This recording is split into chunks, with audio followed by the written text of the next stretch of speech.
semana ya vamos a hacer una revisión sobre terapia antibiótica. Veremos diferentes grupos farmacológicos, porque recordemos que los antibióticos pueden tener diferente espectro de acción. ¿A qué nos referimos con espectro de acción? Que pueden erradicar a diferentes grupos de microorganismos. Por lo tanto, es muy importante definir la seguridad de esto, ¿no? Comparar, por ejemplo, cuáles son mucho más seguros o cuáles podrían ser antibióticos peligrosos. Entonces, ¿cómo podríamos comparar la seguridad de estos antibióticos? Usualmente a través de un concepto llamado índice terapéutico, ¿sí? El índice terapéutico, el cual nos va a permitir evaluar la seguridad de los fármacos. Ese es el objetivo, reconocer la seguridad de los antibióticos a través del estudio del índice terapéutico. Por ejemplo, aquí nosotros podríamos observar un gráfico. ¿Qué observamos? Que en el eje vertical tenemos la concentración plasmática y en el eje horizontal tenemos el tiempo. Imaginemos que en este preciso momento yo consumo un fármaco, amoxicilina. La concentración en mi sangre viene a ser de 0 porque todavía no se absorbe. Pero conforme va pasando el tiempo, el fármaco se va absorbiendo y va aumentando su concentración, hasta que aproximadamente en 1 hora alcance el pico de acción, ¿verdad? El pico del efecto, perdón. ¿Qué sucede después de esa hora? La concentración empieza a disminuir en mi sangre porque se está distribuyendo, se está metabolizando y o eliminando. Entonces, yo normalmente cuando utilizo un antibiótico necesito alcanzar una concentración mínima inhibitoria, ¿verdad? Eso lo han visto en microbiología. Porque si yo me encuentro por debajo de esa concentración, lamentablemente no voy a alcanzar el efecto adecuado.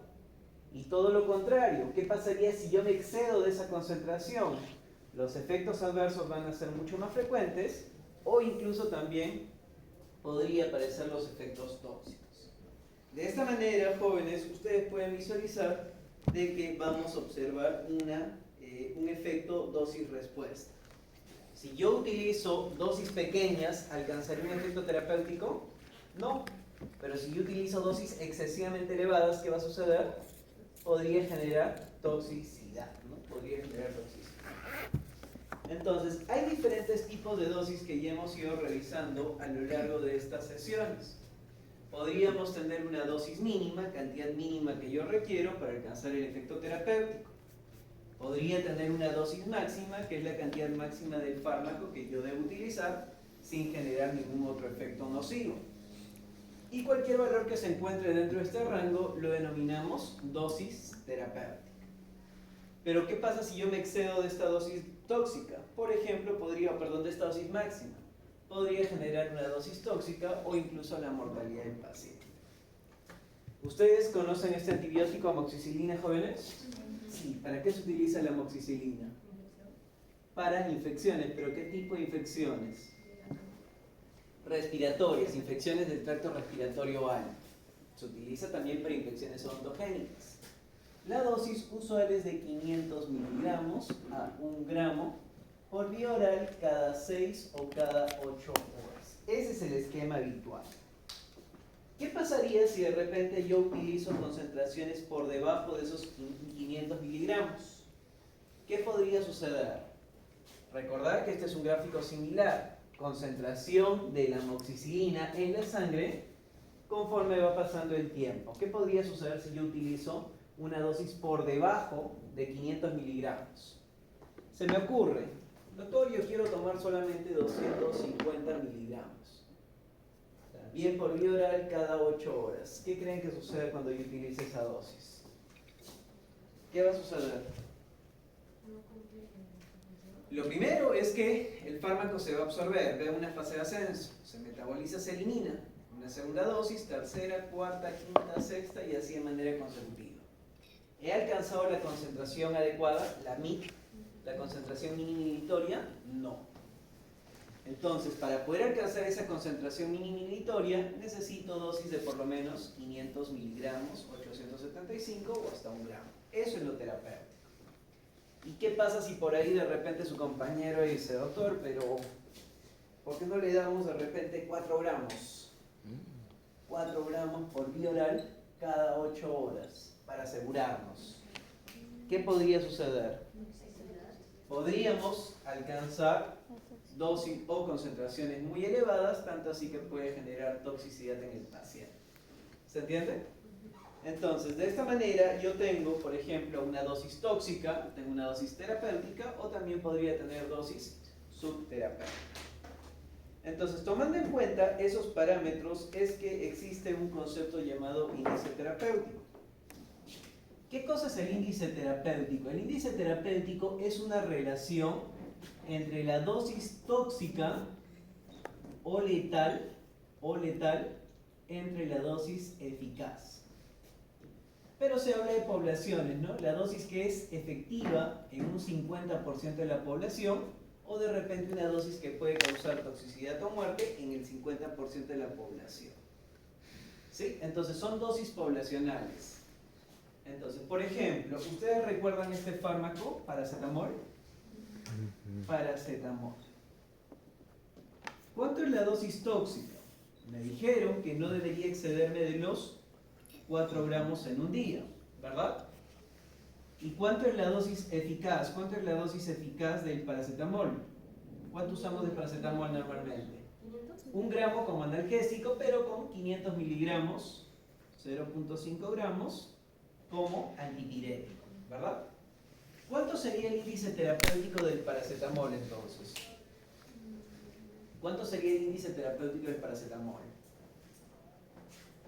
¿Cuánto sería? ¿Cuánto saldría el índice terapéutico del paracetamol? 4 entre 0.5 es... ¿Sí? 8. Entonces, el índice terapéutico del paracetamol me dice que es de 8. ¿Qué significa? Que necesito una cantidad para causar el efecto terapéutico, pero 8 veces esa misma cantidad para causar la toxicidad. Eso es lo que me está indicando el índice terapéutico. Por ejemplo, veamos aquí otro fármaco. Este creo que sí lo conocen. ¿Recuerdan qué fármaco es? Isoflurano. Isoflurano, sevoflurano, desflurano, alotano. ¿Sí? ¿Qué fármaco es? ¿A qué grupo pertenece? A los anestésicos generales. Entonces, por ejemplo, aquí yo tengo el isoflurano. El isoflurano me dice, requiere una concentración de 0.02. ¿Para qué? Para que mi paciente no tenga ninguna respuesta a la intubación, para que no sienta dolor o para que no perciba. Está en anestesia general. Pero al mismo tiempo me dicen que si yo le administro una dosis aproximadamente de 0.05, ¿qué podría suceder? Paro cardíaco y muerte. Entonces, la dosis tóxica sería más o menos de 0.05, ¿es correcto? Y la dosis eficaz vendría a ser de 0.02. ¿Cuánto es el índice terapéutico del isoflurano? ¿Cuánto es el índice terapéutico? ¿Cuánto es 5 entre 2? 2.5. ¿Qué significa? Que necesito una dosis, una cantidad para causar el efecto terapéutico, pero necesito 2.5 veces esa cantidad para causar toxicidad o muerte. ¿Cuál de estos dos fármacos es mucho más seguro? Paracetamol. Significa que yo le puedo dar 2, 3, 4, 5, 6, hasta 8 veces y recién voy a generar toxicidad. En cambio, si yo le doy 2 veces la dosis o 3 veces la dosis habitual de isoflurano, ¿qué podría pasar? ¿Qué pasa con el paciente? Muere. ¿Se dan cuenta? Entonces, eso es lo que nos indica el índice terapéutico. Y aquí tenemos una lista de diferentes fármacos que van a tener un índice terapéutico lo más cercano a 1 o de repente un índice terapéutico lo más elevado posible. Si hablamos de los analgésicos, ¿dónde están los opioides fuertes? ¿Cercanos a 1 o de repente mucho más elevados? ¿Dónde está el opioide fuerte? Fentanilo, morfina. ¿Dónde está? Cercano a 1. Un índice terapéutico cercano a 1. Si yo hablo, por ejemplo, del paracetamol, ¿el paracetamol dónde está? Alejado del 1, está en valores elevados. 8, 9, 10, 11, 12. Entonces tenemos aquí una justificación para poder indicar cierto grupo de fármacos. ¿Recuerdan en analgésicos cuál era mi primera opción terapéutica, jóvenes? Usualmente el paracetamol. Si no tenía el paracetamol, ¿qué podía utilizar? AINES. Y si no podía utilizar AINES, opioides débiles y o corticoides. Y si opioides débiles no eran suficientes, opioides fuertes. Si hacemos esa analogía para los antibióticos, ¿quiénes serían nuestra primera opción? Penicilinas, cefalosporinas. Y si no puedo utilizar esta opción, lincosamidas, azalios, quinolonas o de repente en última opción a los aminoglucósidos, basándonos en la seguridad. Entonces, jóvenes, si por ejemplo nosotros queremos utilizar estos antibióticos, ¿todos los antibióticos serán seguros? No. Todos tienen efectos adversos y algunos mucho más peligrosos. El tratamiento de las infecciones ontogénicas serán las mismas que otras infecciones, infecciones respiratorias, digestivas, geniturinarias. No, ¿verdad? ¿Por qué no? Porque tenemos diferentes microorganismos. De repente el antibiótico que me es útil para un trastorno digestivo no va a ser útil para una infección ontogénica. O de repente el antibiótico que es muy eficaz para bacterias en piel no va a ser útil para infecciones en tracto o en cavidad oral, ¿no? Porque recuerden que las infecciones ontogénicas son mixtas. Entonces, ¿hay ciertos criterios para poder prescribir antibióticos? Sí, son 3 criterios. La primera es seleccionar adecuadamente un antibiótico. La segunda, escoger una adecuada vía de administración. Y la tercera vendría a ser justamente cómo realizar esta dosificación, ¿no? Si de repente vamos a realizar una administración en forma de profilaxis o si podríamos realizar una administración en forma de terapia, ¿sí? En forma de profilaxis o en forma de terapia. Por ejemplo, para poder seleccionar el antibiótico, ¿sí? Para poder seleccionar el antibiótico, nosotros necesitamos identificar el microorganismo. Es lo más importante. Saber cuál es el microorganismo que está presente en esta infección. En este caso, por ejemplo, nosotros podríamos tener cierto grupo de microorganismos. Ustedes recuerdan que en sus cursos de microbiología les hablaban de bacterias aerobias, bacterias anaerobias, aquellas gram positivas, aquellas gram negativas, ¿sí? ¿Cuál era la diferencia entre estas dos, por ejemplo, entre una gram positiva y una gram negativa? ¿Cuál era la diferencia, jóvenes? ¿Había alguna diferencia? No sé por qué se ríen cuando les hablan de microbiología. En su pared, en la composición de su pared celular. Ah, ok. La diferencia en la pared celular, ¿no? ¿Cómo era la gram positiva? Una pared bastante gruesa, de peptidoglicano. En cambio, las gram negativas tenían una pared mucho más delgada, pero compensaban con una doble membrana, ¿no? Y adicionalmente también tienen otras estructuras como mayor cantidad de bombas de expulsión, entre otras, ¿no? Pero estas son algunos géneros de microorganismos relacionados a infecciones ontogénicas. Recordar sobre todo a las bacterias anaerobias, que casi siempre van a estar en infecciones ontogénicas, ¿no? Porfiromonas, Fusobacterium, Prevotella, Streptococcus y Peptostreptococcus. Entonces, si yo ya tengo idea qué bacterias yo voy a tener, ahora lo que me interesa saber es cuál es el mecanismo de acción de estos antibióticos. Esta es una bacteria típica, la cual va a tener una pared celular, la cual va a tener ribosomas, la cual va a tener un ADN, usualmente es un ADN que está libre. Entonces, ¿para qué nos sirve la pared celular? ¿Para qué sirve la pared celular? ¿Qué cosa es la pared celular? ¿Cuál es la función de la pared celular? La pared celular sería, si hacemos una analogía con nosotros, vendría a ser como la piel. La pared celular la va a proteger del medio en el cual se va a encontrar. Va a ser una estructura que impide que de repente componentes del exterior ingresen o de repente componentes del interior salgan, ¿sí? Es como la piel en la bacteria. Bueno, en este caso hay antibióticos que nosotros vamos a utilizar como son los betalactámicos. Tanto penicilinas como cefalosporinas pueden impedir, ¿sí? Pueden impedir la síntesis de esta pared celular. Si yo impido la síntesis de pared celular, este antibiótico podrá ser un antibiótico bactericida o bacteriostático. si yo destruyo mi piel, si ya no tengo piel, ¿detendré el crecimiento, ser un bacteriostático, o va a generar la muerte de la bacteria? Va a generar la muerte, ¿no? Vendría a ser entonces un antibiótico bactericida. Vamos con la otra estructura que nos interesa además de la pared celular. Por ejemplo, nos interesan los ribosomas. Los ribosomas, ¿por qué son importantes los ribosomas? Los ribosomas van a ser importantes porque van a sintetizar proteínas. Proteínas que pueden ser estructurales, ¿sí? O también podrían tener proteínas funcionales. Proteínas estructurales. Por ejemplo, acabo de sintetizar una proteína y la coloco aquí junto a la pared o la incluyo en la membrana. Es una proteína que forma parte de la misma bacteria. ¿Y qué sería una proteína funcional?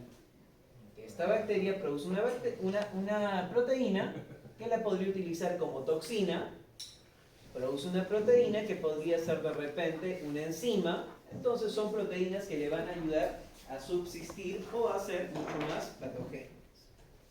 En este caso hay ribosomas que tienen esta conformación, parecen un 8. 50S y 30S en las unidades.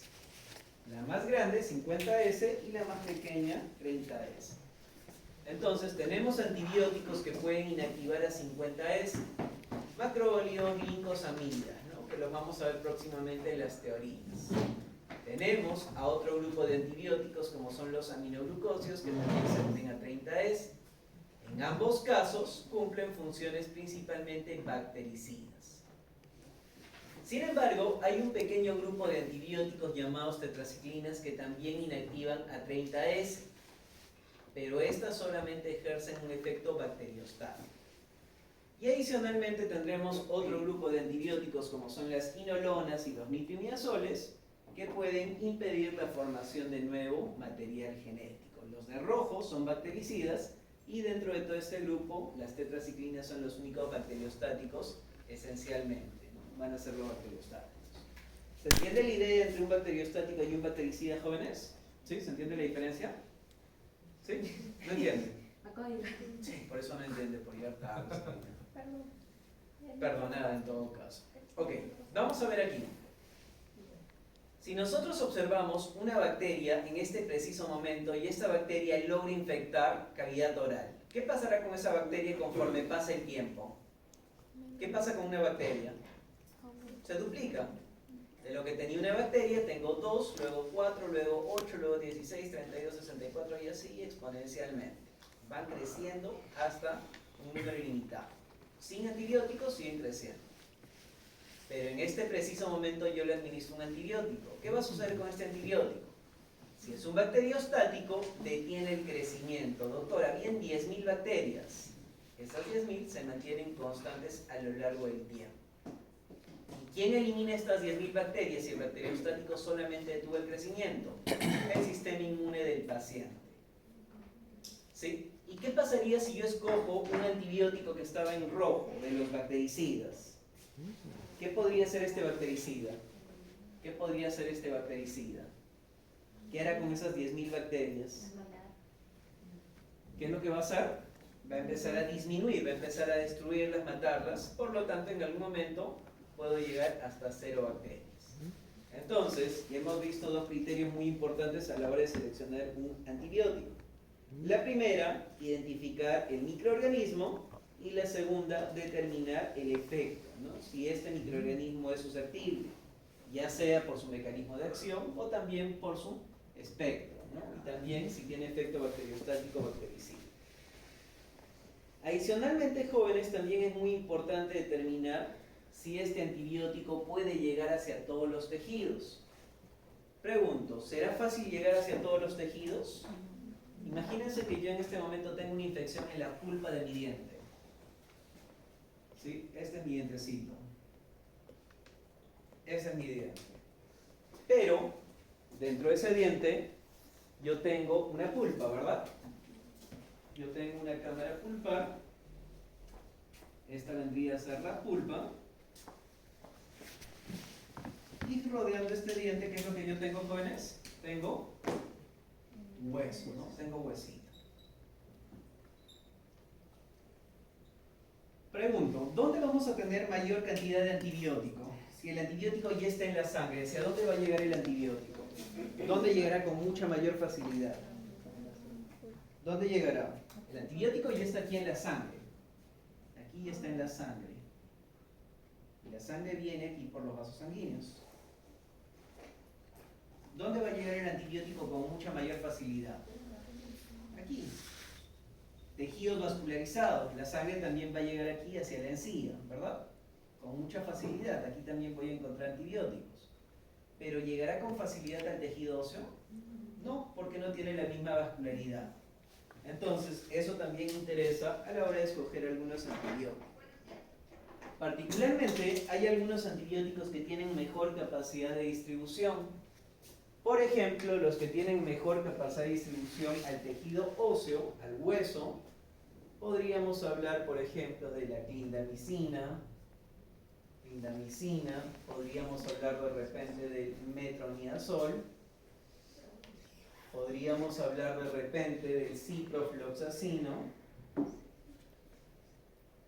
¿sí? Podríamos hablar de repente de los aminoglucósidos como gentamicina, y también podríamos hablar de la ceftriaxona.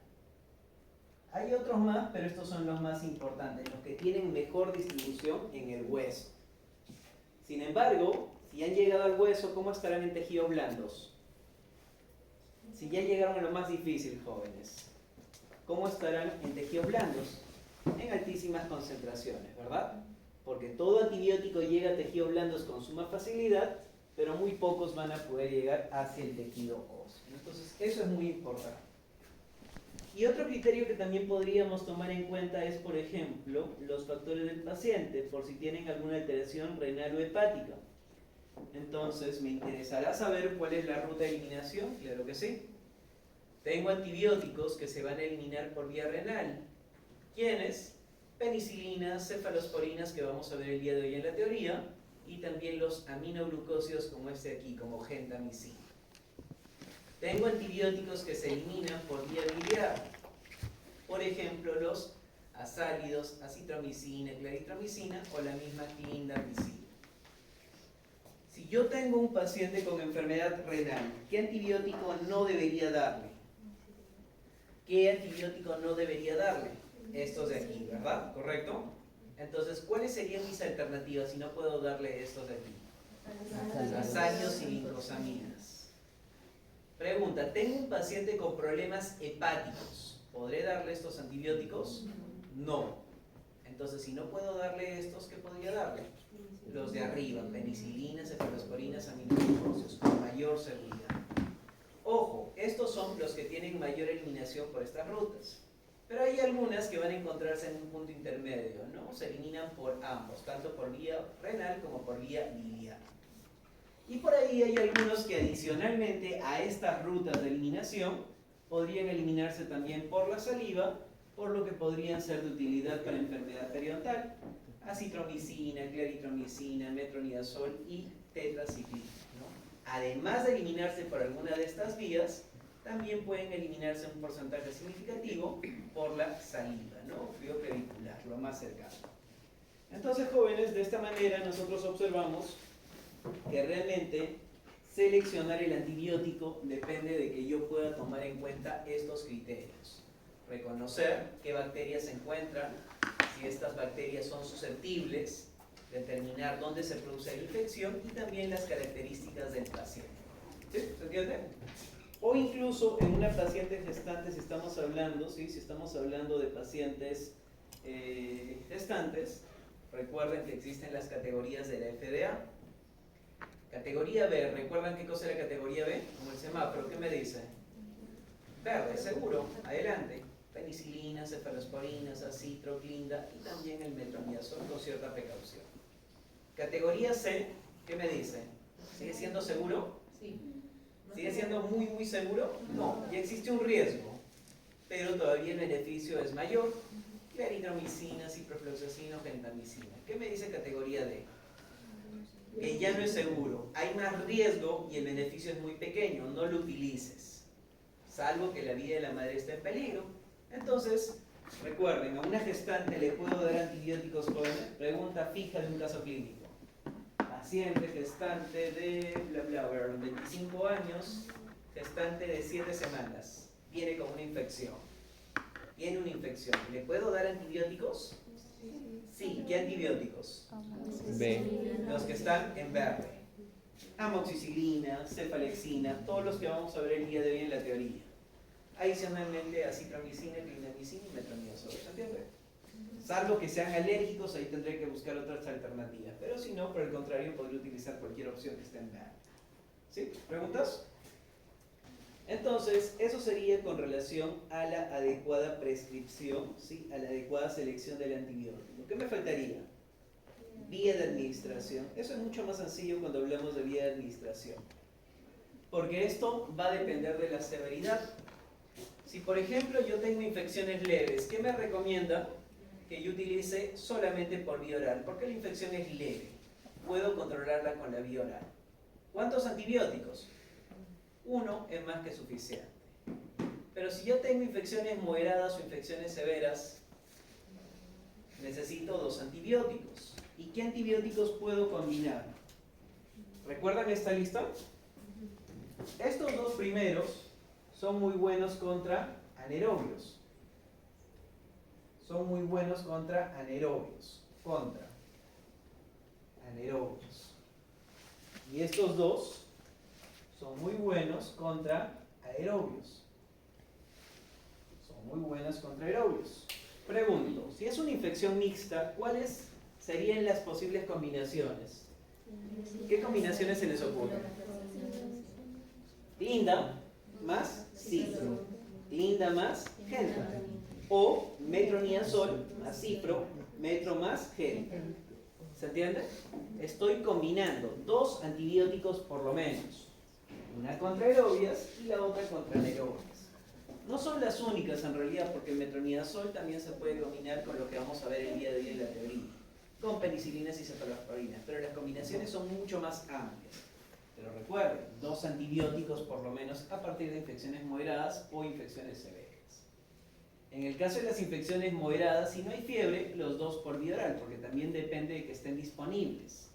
Si ya tenemos cuadros febriles, uno de los 2, uno de estos tiene que ser intramuscular.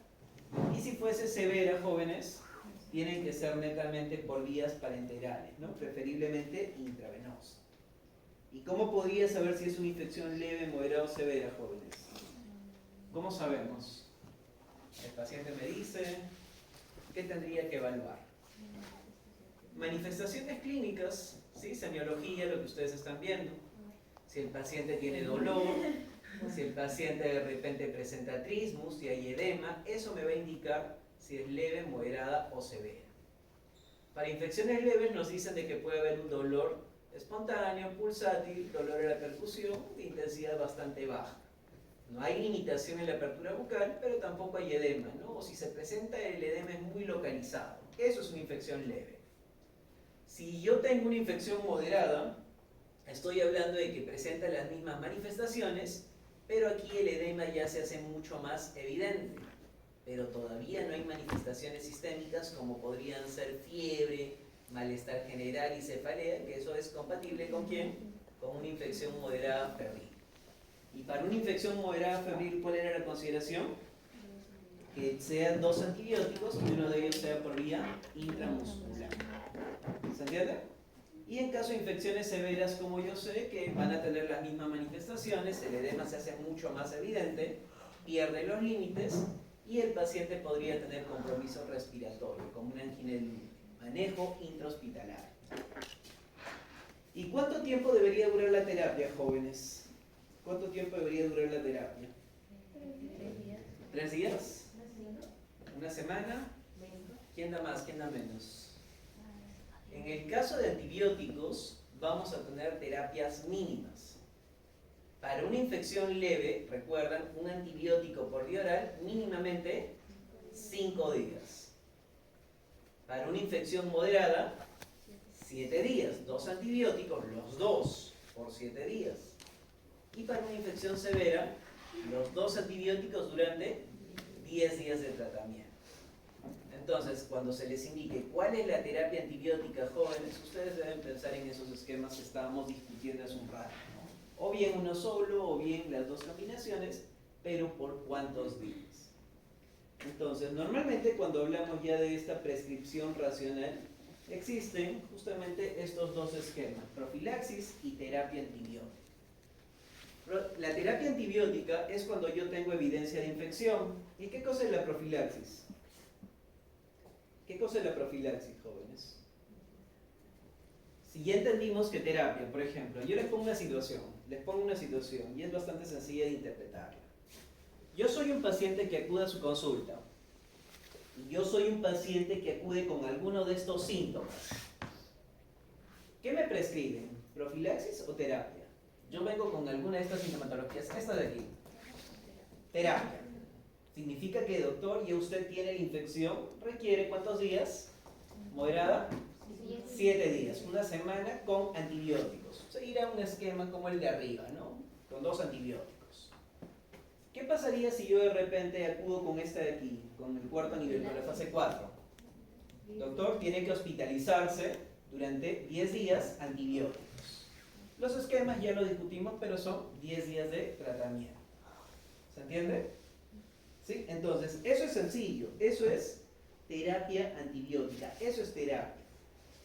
Pero ¿qué cosa es profilaxis? Profilaxis es aquella prescripción antes de realizar el procedimiento quirúrgico, pero antes de que se pueda producir una infección. ¿Cómo es eso? Yo soy un paciente sano, pero tengo riesgo de una infección. Si soy sano, doctor, su sistema inmune puede defenderlo. Pero si yo soy un paciente que de repente, tiene alguna de estas condiciones, antecedentes de endocarditis, soy un paciente que tiene enfermedad cardíaca congénita, soy un paciente que tiene prolapso de la válvula mitral. ¿Saben qué es prolapso? Prolapso vendría a ser, por ejemplo, cuando este corazoncito tiene estas válvulas auriculoventriculares y estas válvulas no cierran. ¿Sí? En fisiología debieron haberlo visto, jóvenes. Bueno, ¿se dan cuenta de la importancia de fisiología? Sí, ¿no? Si no entendemos fisiología, ¿cómo podríamos entender farmacología? Es muy importante, jóvenes. Entonces, normalmente la sangre llega a las aurículas y de las aurículas pasa a los ventrículos. Estas válvulas deberían cerrarse para que la sangre no regrese. Entonces, hay pacientes que tienen defectos cardíacos en el corazón o de repente estas válvulas no cierran completamente. A eso es lo que denominamos el prolapso, ¿sí? El prolapso de la válvula mitral, de la válvula bicúspide. O de repente cardiopatías congénitas o endocarditis infecciosa. ¿Qué es la endocarditis? La endocarditis viene a ser esto de aquí, jóvenes.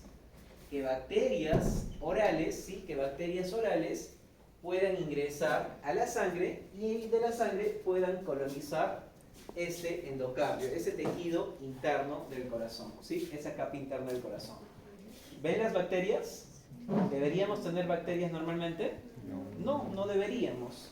Pero lamentablemente, como el paciente tiene defectos cardíacos, o tiene una válvula cardíaca, o de repente no hay un adecuado cierre, las bacterias se van a, digamos, colonizar. Entonces, ¿este paciente requiere profilaxis, jóvenes? Sí, va a requerir profilaxis cuando yo realice cualquier intervención invasiva, cualquier procedimiento que implique manipulación del tejido gingival.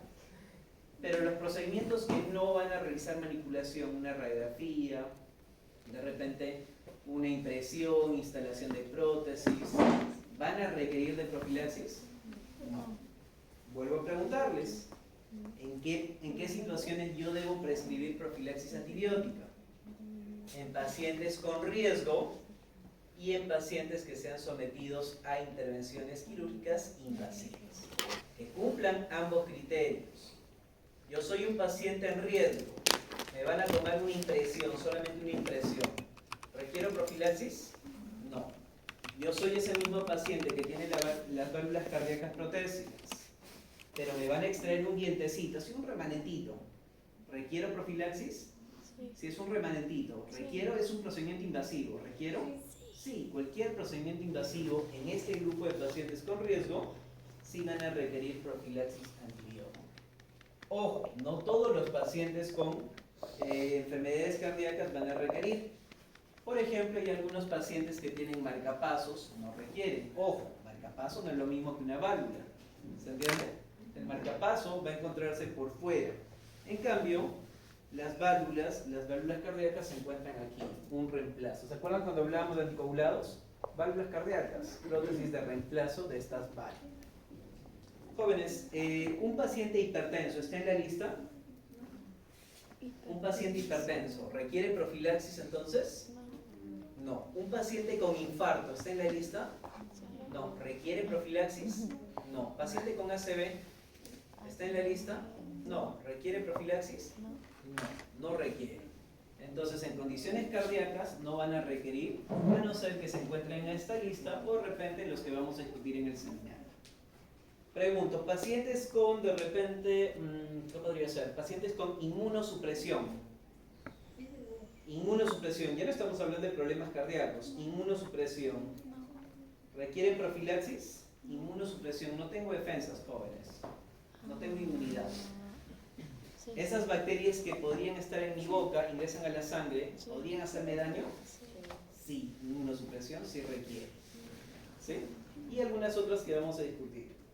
Entonces, el concepto de profilaxis antibiótica, ¿sí? El concepto de profilaxis antibiótica es administrar antes de que se pueda producir la infección, pero solamente en cierto grupo de pacientes con riesgo.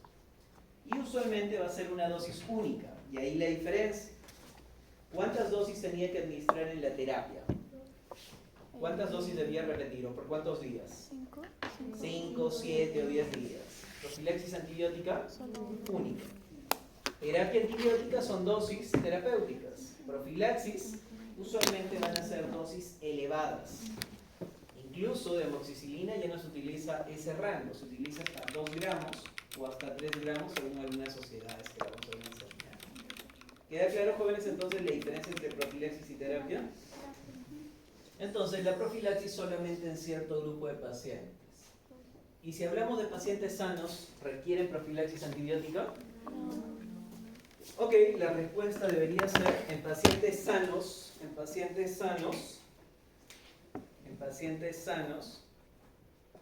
debo administrar profilaxis antibiótica. ¿Cuál es la respuesta?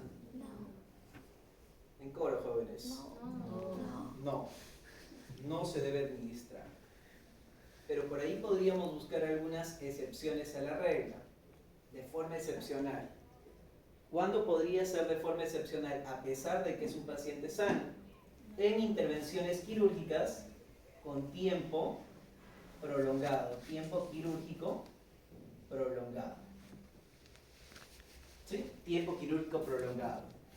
Cirugías que de repente van a durar más allá de 2 horas podrían requerir, ¿sí? Podrían requerir de profilaxis antibiótica, a pesar de que el paciente es sano. O de repente cirugías invasivas, ¿no? Extremadamente invasivas.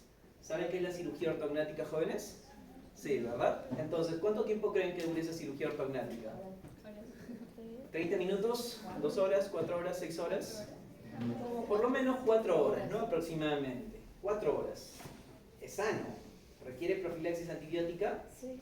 Por el tiempo quirúrgico, sí. A pesar de que es sano. Profilaxis. ¿Sí? Profilaxis. Profilaxis es para prevenir justamente. ¿Se entiende? ¿Listo? ¿Preguntas, dudas, jóvenes? ¿Ninguna? ¿Listo? Entonces, eso vendría a ser la revisión del día de hoy. Ya, como les comento, los grupos antibióticos los vamos a ir discutiendo en cada teoría que sigue. ¿Ok? ¿Preguntas, dudas? Ninguna, ¿no?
para prevenir infecciones. Más que controlar la respuesta de terapia. No he visto. ¿Cuánto? ¿Cuánto? ¿Menos de 10 o menos de 10? Está bien. Te va a doler. Qué fácil tengo un 0,8. ¿Qué?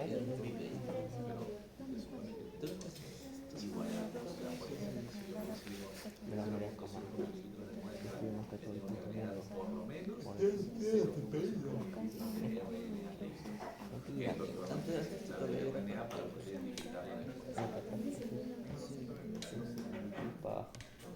Estoy de también, es un corte, es por eso. Por lo menos, y obviamente con el EPI no lo vas a tener.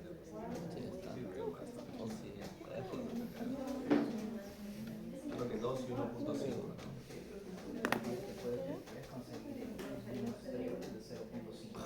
Una buena cantidad, 0.5 es una buena cantidad. Te va a doler. Completas a 1, que sea de 1.5 o de 2, ¿no? 1.5 estábamos hablando y no.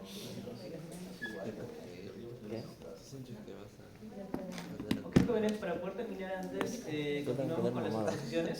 ¿Sí? Entonces, por favor, iniciamos la Yo presentación. estoy en el gimnasio. No, ya no, pero para hacer calma. Iba todo el día. A la calma, ir al Primera semana como que no junto nada. No, obviamente. ¿Cómo se hizo por los demás? En el gimnasio que iba había un entrenador ahí, entrenaba. Se usó tubos de pelofrao para conectar la muestra. Sí. ¿Podemos salir más de 2 en un seminario? Eso es posible. ¿Cuántos más? Es que nuestro grupo decía que lo que pasa es que ya quedan 2 exposiciones y para terminar de exponer todas, hagamos 3 y 4. Es que los temas son muy puntuales. Si van a exponer tantos, tienen que... Pero ya he expuesto todos al menos 1 o 2 veces, ¿no? O alguien no ha expuesto todavía. Puede ser para salvar. Bueno, nos quedan todavía 2 seminarios, 14 y 15, justamente para el S3. O lo que pasa es como que María Valeria se Para que le hagan porro. Es que siempre la han Pero dejado tengo sola. la solicitar acceso de Ustedes, cámara. bueno, no. Y después de Brenda. Después La de otra semana Brenda. exponen ustedes. No, Brenda. Después de Brenda nosotros. No, ya no. Después de Brenda ustedes. Sí, ponemos Y así no todavía. salen, hacemos nosotros. Ya normal. Ay, ¿qué tiene? ¿Tengo que subir eso? Sí, no es igual. Ellos se exponen hoy. Después la próxima semana exponen Brenda. La semana 14, la próxima 15 todavía hay otra exposición. No sé si os tocan. Mañana, no, la próxima semana hacemos artículos. ¿Estás loco? Ah, no, sí, es ratito. No pueden exponer ellos primero. Puedes poner niños primero. Puede decirlo. Porque no sé dónde está. Sí, pero luego dice ¿Ella empezaba? No. conmigo. ¿Ahí empieza? No, no sé yo, pero ella me va a Bueno, no expone tú, pues no expone. Esperamos 5 minutos que llegue. Compañeros, un poco especial.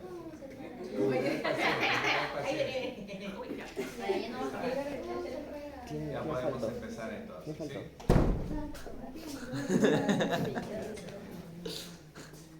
¿Sí? Ok, jóvenes, prestamos atención, por favor. ¿Podemos comenzar las presentaciones?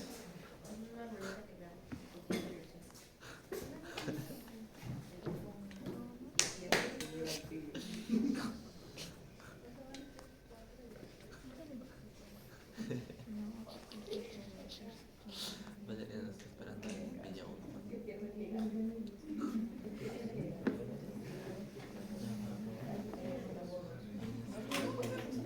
Dios sabe. No, no. ¿Tú conoces el laboratorio de Moreno? Un poquito antes de llegar al laboratorio. Empezamos, Ariana, por favor. Bueno, buenas tardes, compañeros, buenas tardes, doctores. El día de hoy, mi hijo y yo vamos a hablar sobre la profilaxis antibiótica en estomatología. Bueno, presentado por Adriana Pastor, Dorita Sarmiento, Leonela Pacheco, Camila Felipa, Valeria Santa Cruz, Luciana Campos y quien nos habla, Ariana.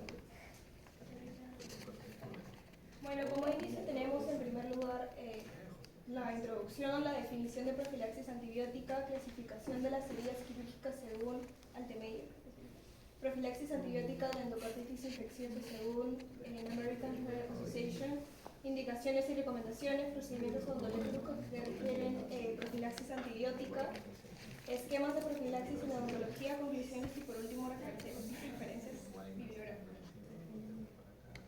Bueno, como introducción tenemos que la profilaxis antibiótica en estomatología es una práctica esencial para prevenir infecciones durante y después de procedimientos dentales, especialmente para pacientes con condiciones médicas que los hacen más susceptibles a complicaciones graves. Su objetivo principal es reducir el riesgo de infecciones sistémicas causadas por diseminación bacteriana desde la cavidad oral hasta el torrente sanguíneo. La definición de profilaxis antibiótica, bueno, esta es la utilización de un fármaco para poder prevenir las infecciones, aun cuando se utilicen técnicas estériles. Los procedimientos quirúrgicos pueden llegar a producir bacterias y otros microorganismos en la sangre, los que pueden colonizar e infectar varias partes del cuerpo. La clasificación de las heridas quirúrgicas según Altemeyer, la clasificación de Altemeyer para heridas quirúrgicas es de una manera estructurada y evaluar el riesgo de infecciones tras la cirugía, dividiendo estas en 4, que vendría a ser la clase 1, clase 2, clase 3 y clase 4. La clase 1, en esta se aplican las heridas.